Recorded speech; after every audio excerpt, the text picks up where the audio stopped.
अल्लामा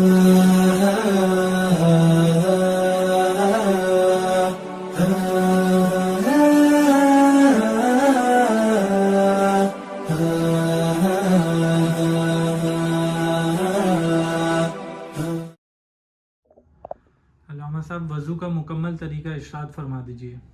बिस्मिल्लाहिर्रहमानिर्रहीम। जी, बड़ा अच्छा आपने सवाल किया। देखिए, वज़ू हर शख्स कर रहा होता है। मुसलमान हर जब भी नमाज शुरू करता है या कुरान पढ़ता है, तिलावत करता है, वज़ू करता है। लेकिन याद रखें कि इसमें बेसिक छोटी छोटी चीज़ें होती हैं जो वज़ू करने में बेएहतियाती की वजह से बसा औक़ात वो वज़ू कामिल नहीं हो पाता ना। तो इसको समझ लीजिए आसान अंदाज में। वज़ू का मुकम्मल तरीका इसको समझने से पहले इसकी इब्तदाई चंद चीज़ें हैं, उसको भी आप समाअत कर लीजिए। वज़ू जब भी आप करना शुरू करें, तहारत इसको कहते हैं, तहारत सुगरा है। और इससे पहले आप जो है ये करें कि तहारत की तरफ यानी इस्तिंजा वगैरह से आप फारिग हो जाएं प्रॉपर, और फिर उसके बाद जो है वो आप वज़ू की तरफ जाएं। लोग बेहतियाती करते हैं कि बसा औक़ात पेशाब वगैरह या फिर इस तरीके से हाजत होती है और उस हाजत के साथ जल्दी से वज़ू करते हैं और नमाज के लिए खड़े हो जाते हैं। तो ये इस तरह अगर इतनी जो है वो कैफियत ऐसी है कि पेशाब भी आया हुआ है और इसी के साथ जो है अब इसको हाजत भी सख्त है, लेकिन बावजूद उसके ये वज़ू करके नमाज में खड़ा हो गया, तो फ़ुक़हा ने मकरूह तहरीमी इसको लिखा है कि चूंकि वजह क्या, वजह ये कि उसको जो है वो नमाज में दिल नहीं लगेगा, खुशू हासिल नहीं होगा, और वो नमाज में खड़ा भी हो जाएगा तो वो तवज्जो उधर ही रहेगी, जल्दी से पढ़ लूँ और फिर उसके बाद जो है वो जल्दी जल्दी से मैं हाजत की तरफ जाऊँ। लिहाजा नमाज वज़ू करने से पहले और अपना ये इन मामलात से अच्छे तरीके से फारिग हो जाएं। अब जब आप वज़ू के लिए बैठे, वज़ू खाने में, मस्जिद में वज़ू कर रहे हैं या घर में वज़ू कर रहे हैं, ऊंची जगह पर बैठा जाए और फिर आप वज़ू की नीयत प्रॉपर कर लें कि पाकी हासिल करने के लिए जो है वो वज़ू कर रहा हूं। अब वज़ू की जब आपने प्रॉपर नीयत कर ली, और नीयत दिल के पुख्ता इरादे का नाम होता है, ज़बान से कह ले तो अफजल है, बेहतर है। फिर उसी के साथ आपने क्या किया कि बिस्मिल्लाहिर्रहमानिर्रहीम पढ़ लें, बिस्मिल्लाह वल्हम्दुलिल्लाह पढ़ लें। जब तक वज़ू रहेगा फरिश्ते आपके लिए नेकियां लिखते रहेंगे। और इसी तरीके से आप जब वज़ू शुरू करते हैं, दोनों हाथ जो है वो आप प्रॉपर जो है वो धो लीजिए। ठीक है, दोनों हाथों को आपने अच्छे से धोया। धोने के बाद अब आपने जब पानी लिया और कुल्ली के लिए 3 बार कुल्ली करना सुन्नत है, और इसी के साथ जब कुल्ली कर रहे हैं इसी के साथ मिसवाक कीजिए। मिसवाक करना ये सुन्नत है, अच्छे तरीके से प्रॉपर आप ये मिसवाक कीजिए।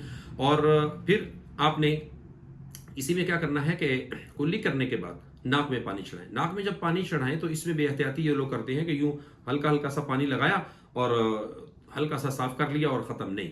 इसको नरम हड्डी तक अच्छे तरीके से इस तरह साफ करें कि रींछ वगैरह जो भी लगी है वो प्रॉपर खत्म हो जाए। और अब आप चेहरे को धोएं।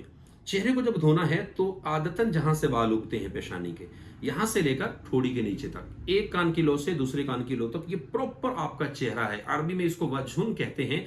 वजह यानी चेहरा, तो आमना मवाजा जिसको हम कहते हैं आमना सामना होना, तो ये जो कैफियत है, ये पूरा हमारा चेहरा जो है ये प्रॉपर वजू में धुल जाए, ये जरूरी है। अब यहाँ पर वजू के फराइज को भी अगर मैं बयान करूं तो कुरान मजीद में अल्लाह ने इसको इस तरह इरशाद फरमाया, या अय्युहल्लज़ीना आमनू इज़ा कुमतुम इलस्सलाति फ़ग़सिलू वुजूहकुम व अयदियकुम इलल मराफ़िक़ वम्सहू बिरुऊसिकुम व अर्जुलकुम इलल कअबैन। तो यहाँ कुरान की आयत में 4 फर्जों का भी जिक्र किया गया है वजू को भी तरतीब करते हुए। ये पहला फर्ज है चेहरा धोना, जिसको कुरान में अल्लाह ने फरमाया फ़ग़सिलू वुजूहकुम वो अयदियकुम इलल मराफ़िक़ में दूसरा फर्ज है। अब चेहरा धोने के बाद आपने क्या करना है, दोनों हाथ धोने। दोनों जब हाथ आप धोएंगे तो इसमें ये चीज को समझ लीजिए कि आप जब हाथ धोना शुरू करें तो आपने प्रॉपर ये हाथ यहां से शुरू करके ये कोहनी समेत मुकम्मल इसको धोना है। तो आपका बाजू अगर ये कपड़ा वगैरह प्रॉपर ऊपर चला गया धोए। इसमें गलती क्या करते हैं कि जब वजू कर रहे होते हैं तो नल खोला और नल के नीचे से पानी लिया, चुल्लू भर के यूं डाल दिया। अब ये जो चुल्लू भर के डाल रहे होते हैं तो यूं पानी बिखरता हुआ साइडों से निकल जाता है, प्रॉपर धुलता नहीं है। बल्कि यूं करें, नल खुली हुई है, आपने अच्छे से धोना शुरू करें, बिल्कुल प्रॉपर अंदाज में अच्छे से इसको आप धोइए। तो यूं ये आपने दोनों बाजू अच्छे अंदाज से आपने धोने हैं। तो आपने जब ये दोनों बाजू इस तरीके से धो लिए तो एक बाजू दायां बाजू पहले धोना है, फिर बायां बाजू धोना है। उसमें भी ये एहतियात करनी है कि प्रॉपर घड़ी वगैरह लगी है तो उसको अच्छे से हिला लीजिए ताकि उसके नीचे पानी बह जाए। अब इसके बाद मरहला आता है आपका मसा करने का।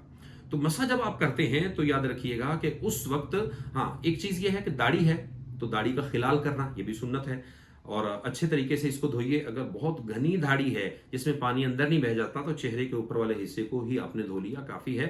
لیکن اگر ہلکی داڑھی ہے جس میں جو چہرے کی جو داڑھی کی نیچے کی جلد ہے وہاں تک پانی پہنچ سکتا ہے تو اچھے سے آپ اس کو پانی بہائیں گے تاکہ مکمل وضو بہترین طریقے سے ہو جائے اور چہرہ پراپر دھل جائے. اب آپ نے جب مسح کرنا ہے سر کا تو مسح کرتے وقت اس چیز کا خیال رکھیں کہ آپ نے نل سے پانی لیا سیدھے ہاتھ میں دوسرے ہاتھ پر ڈالا. ڈالنے کے بعد اب آپ نے اس کو اگر آپ سمجھ پا رہے ہیں دیکھ رہے ہیں تو یہ آپ نے لے کر جس طرح آپ سر کا مسح کرتے ہیں تو یہ پراپر یہاں سے آپ نے گھمانا شروع کیا یہ پورا, اور اس کو یہ جو ہتھیلی آپ کی تھی یہ دائیں واپس لے آئے. اسی طرح یہ والی ہتھیلی آپ کی باقی تھی اس کو آپ یہاں سے واپس لے آئے. اور پھر اس کے بعد آپ کی یہ پشت دونوں کی جو اس پہ پانی لگا تھا آپ نے یوں پانی ڈالا دونوں ہاتھوں پہ پشت پہ پانی ہے اس کو آپ نے بیک سائڈ پہ گردن کی بیک سائڈ کا مسح کیا. اب آپ کی یہ انگلی اور یہ اس کو اپنی انگلی سے اندر کے حصے کا مسح کیا کان کے اور یہ انگوٹھے سے بیک سائڈ کا مسح کر لیا. اسی طریقے سے اس انگلی سے اندر کے حصے کو اچھے سے اور بیک سائڈ کا مسح کر لیا. اب آپ یہ جب پورا مسح اچھے طریقے سے کر لیتے ہیں تو کرنے کے بعد بعض لوگ اس میں غلطی یہ کرتے ہیں کہ گلے کا یوں مسح کر رہے ہوتے ہیں. یہ ٹھیک نہیں ہے. گلے کا مسح کرنا مکروہ ہے بلکہ صرف گردن کی پشت کا مسح کرنا ہے آپ نے.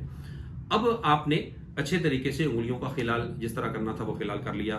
اور اب پاؤں جب دھونے ہیں پاؤں دھوتے وقت یہ خیال رکھیں یہ آپ کے مثال کے طور پر پاؤں ہے اپنی چھوٹی انگلی سے اس کو دھونا شروع کیا پاؤں کو تو یہ اس طرف سے ایسے آپ نے دھونا شروع کیا پانی بہاتے جائیں اور انگلی سے خلال بھی ہوتا جائے اور اچھے سے پورا پاؤں بھی ٹخنوں سمیت آپ اچھے سے دھو لیں. دایاں پاؤں پھر بایاں پاؤں دونوں پاؤں پراپر ٹخنے سمیت آپ اچھے سے دھو کر اب جو ہے وہ آپ اپنی جگہ سے جدا ہوں. ایک آخری چیز یہاں پر عرض کر دوں کہ دھونے کے بعد وضو کرنے کے بعد وضو کا پانی بہت ٹپک رہا ہوتا ہے اور جماعت اگر کھڑی ہے لوگ بھاگ کر جلدی سے مسجد کی طرف جاتے ہیں اور پورے چھینٹے جو ہیں وہ داڑھی سے گرتے ہوئے مسجد میں گر رہے ہوتے ہیں. یہ بے احتیاطی ہے یہ نہ کی جائے بلکہ پراپر کوشش کریں کہ اچھے طریقے سے پانی کو سکھاتے ہوئے اور مسجد میں بھاگنا نہیں سکون سے اطمینان سے مسجد جماعت کی طرف آپ جائیں یا مسجد کی طرف جا کر آپ نے سنتیں ادا کرنی ہے تو کریں. اللہ تعالی ہم سب کا حامی و ناصر ہو. وضو کے اس مکمل طریقے میں کوئی سوال آپ کو باقی ہو کوئی تشنگی رہ گئی ہو کوئی ایسی چیز ہو تو ہمیں کمنٹس باکس میں ضرور آگاہ کیجیے گا. انشاءاللہ ہم اس کو آگے اپنی ویڈیو کے اندر بیان کریں گے. اسلامک براڈ کاسٹ کے اس یوٹیوب چینل سے ہم امید کرتے ہیں کہ آپ انشاءاللہ دین اسلام کی اسی طرح اچھی اچھی باتیں اور بہت سارے مسائل سیکھتے رہیں گے. اللہ ہم سب کا حامی و ناصر ہو. جزاک اللہ خیرہ.